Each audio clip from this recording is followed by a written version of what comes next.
Gut Drops claims to activate natural and healthy weight control by supporting gut health, but does it really work, or is it just another overhyped product? After using it for a while, I noticed some subtle changes, like improved digestion and feeling a bit lighter, but I can't say it was a dramatic transformation. The taste is decent, and it's easy to take, but the effects seem to vary depending on the individual.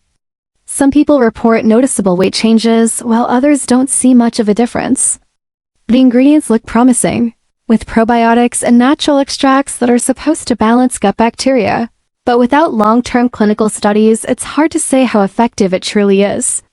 One thing I did appreciate was that it didn't cause any major side effects, which is a plus compared to other weight management supplements that can lead to bloating or discomfort. However, I think results depend on diet, lifestyle, and consistency rather than expecting a miracle from just using this alone. It's not a scam in the sense that it contains real science-backed ingredients, but whether it's worth the price depends on personal experience. If you're looking for a quick weight loss fix, this probably won't be it. But if you're hoping for mild gut support, it might be worth trying, though I wouldn't expect overnight results.